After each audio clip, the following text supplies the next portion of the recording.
అవునండి, మొదటి దశకు డిపిఆర్ను తయారు చేయడమైనది. అంటే హిమాయత్ సాగర్ నుండి బాపుఘాట్ వరకు 9.2 కిలోమీటర్లు, రెండవది ఉస్మాన్ సాగర్ నుండి బాపుఘాట్ వరకు 11.8 కిలోమీటర్లు. బి ప్రశ్నకు సమాధానం, మొదటి దశలో ప్రాజెక్ట్ అంచనా వ్యయం సుమారు 6,500 నుంచి 7,000 కోట్లుగా ఉంది అధ్యక్ష. సి ప్రశ్నకు సమాధానం, సుమారుగా 1,435 నిర్మాణాలు ప్రభావితమయ్యే అవకాశం ఉంది. మొదటి దశ కోసం గృహాల నిర్మాణ విలువలతో తుది ఎన్యుమరేషన్ కొనసాగుతూ ఉంది అధ్యక్ష. డి ప్రశ్నకు సమాధానం, 11/1/2026 తేదీన ఎంఏయుడి శాఖకు సంబంధించి GOMS 16 ప్రకారం బఫర్ జోన్లో సమ్మతించిన కుటుంబాలకు TDRను పబ్లికేషన్ చేయడం జరిగింది అధ్యక్ష. అంతేకాక 2013 RFCTLARR చట్టం ప్రకారం అవసరమైన భూసేకరణ సహాయ పునరావాసాలు ఉంటాయి అధ్యక్ష. శ్రీ KT రామారావు గారు. స్పీకర్ సార్, ఇది చాలా ఇంపార్టెంట్ సబ్జెక్ట్ సార్. హైదరాబాద్లో లక్షలాది మంది ప్రజలు ఆందోళన చెందుతున్న సబ్జెక్ట్ ఇది. కాబట్టి ప్రభుత్వం నుంచి కొన్ని సూటిగా స్పష్టంగా సమాధానాలు అడుగుతూ ఉన్నాం సార్. మంత్రి గారు చెప్పిన సమాధానంతో పూర్తి సంతృప్తి మాకు లేదు అధ్యక్ష, రాష్ట్ర ప్రజలకు కూడా లేదని నేను అనుకుంటా ఉన్నాను. ఎందుకంటే వారే జనవరి 2026లో మనకు ఈ సంవత్సరంలో జరిగిన జనవరి నెలలో జరిగిన అసెంబ్లీ సమావేశాలలో గౌరవ సభ్యులు ప్రశ్నించారు అధ్యక్ష. మూసీకి సంబంధించి ఆనాడు కొంతమంది మిత్రులు కాంగ్రెస్ శాసనసభ్యులే ప్రశ్న వేస్తే ఆ రోజు మంత్రి గారు ఇచ్చిన సమాధానం నా దగ్గర ఉంది.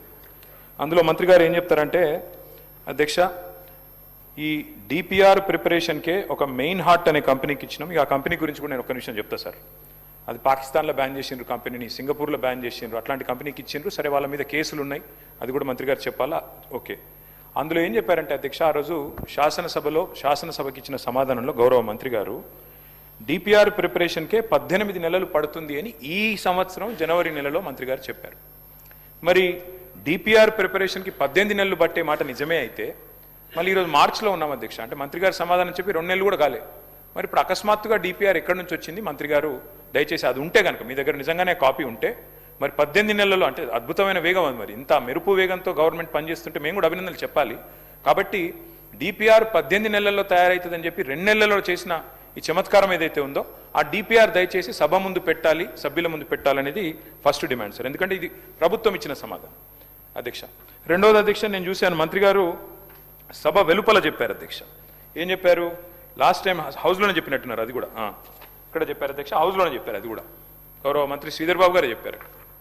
ఇన్ ప్రిన్సిపల్ ఏడీబీ అనేది మూసీ ప్రాజెక్ట్ కోసం లోన్ మంజూరు చేసింది అని మంత్రి గారు ఇచ్చిన స్టేట్మెంట్ శాసనసభలో ఇచ్చారు అధ్యక్ష.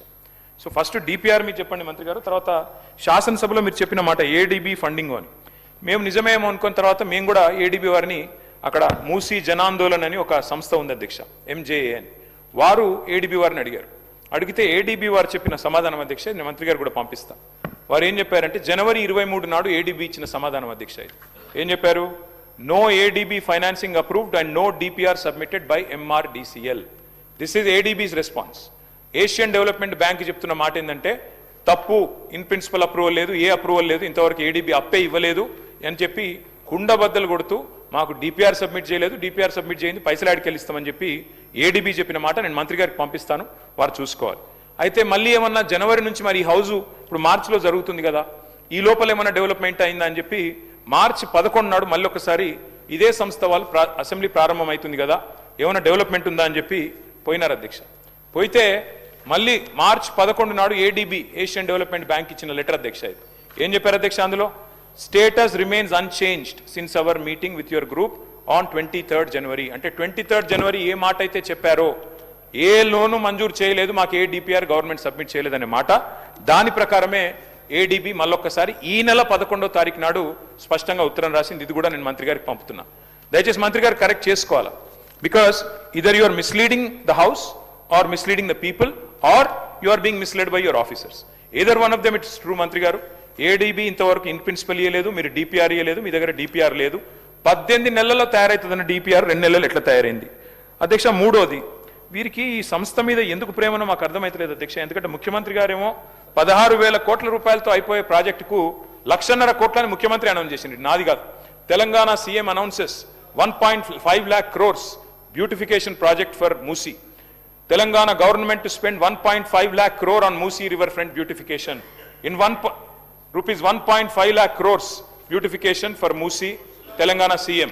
Adhyaksha, question avare sir, intakante important question unnai sir. Adhyaksha, 1,50,000 కోట్లని ఇక్కడ చెప్తున్నారు అధ్యక్ష. మరి మంత్రి గారి సమాధానంలో మొదటి ఫేజ్ లో 4-5 కోట్లని చెప్తున్నారు.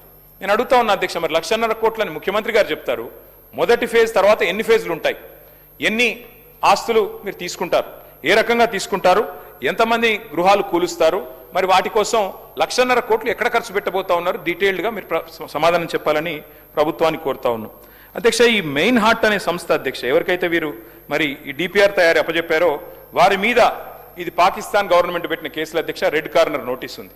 ఇదిగోండి అధ్యక్ష, ఇగో FIA declares main heart owners are absconding in money. 1 second, no, you can continue sir. Sir ఇది వారు డెఫినెట్లీ మూసీ నదికి సంబంధించిన రీజనరేషన్కి సంబంధించిన అంశం అధ్యక్ష. ప్రశ్నకు సంబంధించి ఈరోజు క్వశ్చన్ అవర్లు వేస్తూ ఉన్నారు సార్. మీరు పర్మిట్ చేస్తే రేపు షార్ట్ డిస్కషన్ పరంగా వెంటనే తీసుకుందాం అధ్యక్ష. ఇంకా చాలా విషయాలు కూడా చెప్పాల్సి ఉంటుంది, వారు చెప్పాల్సి ఉంటుంది, మేము చెప్పాల్సి ఉంటుంది. సో ఆ సందర్భాన్ని గురించి ప్రశ్న వరకు పరిమితమై డెఫినెట్లీ మా పరంగా ఏమి ఆన్సర్స్ కావాలో కోరుకోమని చెప్పండి. మొత్తం డీటెయిల్గా షార్ట్ డిస్కషన్ మొదలు పెడితే సార్, మీరు పొద్దున్నే చెప్పారు 9 minutes అని. 9 minutes కాకుండా ఇంపార్టెన్స్ ఉంది కనుక 10 minutes, 11 minutes, 12 minutes ఇవ్వండి అధ్యక్ష. We are ready to answer it. But ఇంకా డీటెయిల్గా పోవాలంటే please allow for a short discussion sir, if you permit. Speaker sir, నేను ఎక్కడ కూడా క్వశ్చన్ నుంచి డీవియేట్ కాలేదు సార్. వారు మంత్రి గారు 1,400 స్ట్రక్చర్స్ పోతాయన్నారు. గవర్నమెంట్ ఇచ్చిన గెజెట్లో 10,000 స్ట్రక్చర్స్ అని గవర్నమెంట్ గెజెట్ ఇచ్చింది. మరి 1,400 స్ట్రక్చర్స్ కరెక్టా, గవర్నమెంట్ ఇచ్చిన గెజెట్ కరెక్టా, ఏది కరెక్టు? అట్లాగే గవర్నమెంట్ ఇచ్చిన గెజెట్ సార్, నాదేం ప్రశ్న నుంచి నేను డివియేట్ కావట్లేదు. 10,000 ఎకరాలు 3,279 ఎకరాలు స్వాధీనం చేసుకుంటున్నాం అని చెప్పారు. మరి ఎక్కడ గెజెట్ తప్ప, మీరు ఇక్కడ అసెంబ్లీలో ఇచ్చిన సమాధానం తప్ప మంత్రి గారు చెప్పాలి. డిపిఆర్ తయారీకి మీరు అసెంబ్లీలో ఇచ్చిన సమాధానం 18 నెలలు పడుతుందని, మరి 2 నెలల్లో డిపిఆర్ ఎట్లా వచ్చింది? అంటే అకస్మాత్తుగా ఇంత ఫాస్ట్గా మెరుపు వేగంతో గవర్నమెంట్ ఎట్లా కదులుతోంది? అట్లాగే అధ్యక్ష, ఇంకొకటి, అసలు 1,50,000 కోట్ల బడ్జెట్ అని ముఖ్యమంత్రి గారు చెప్పిన తర్వాత దీనికోసం ఈ రోజు గవర్నమెంట్ 5,000, 4,000 కోట్లని ఎట్లా, మరి 1,50,000 కోట్ల 4-5 ఎట్లా తగ్గించారు? అదేం చమత్కారం చేశారు? దాంతోపాటు అధ్యక్ష, మరి మంత్రి గారు చెప్తున్నారు ఇది 1,435 స్ట్రక్చర్లు ఐడెంటిఫై చేశాం. ఏ బేసిస్లో ఐడెంటిఫై చేశారు?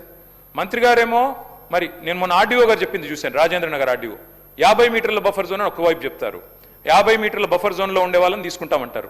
కానీ మరి 3,297 ఎకరాలంటే 500 మీటర్ల దాకా విస్తరించారు అధ్యక్ష. బఫర్ జోన్ ఎంత తీసుకుంటున్నారు? అసలు ప్రాజెక్ట్ యొక్క ఆలోచన ఏంది? 1,50,000 కోట్ల, 5,000 కోట్ల, 4,000 కోట్ల బ్లాక్ లిస్ట్ చేసిన కంపెనీలకు ఎందుకు ఇస్తున్నారు? డిపిఆర్ లేకుండా ఈ హడావుడు ఎందుకు? ఇల్లెందుకు కూలుస్తున్నారు? మొత్తం ఒక గృహ మీద యాగం ఎందుకు చేస్తున్నారు? దయచేసి మంత్రి గారు సమాధానం చెప్పాలని కోరుతా ఉన్నది. సుధీర్ రెడ్డి గారు.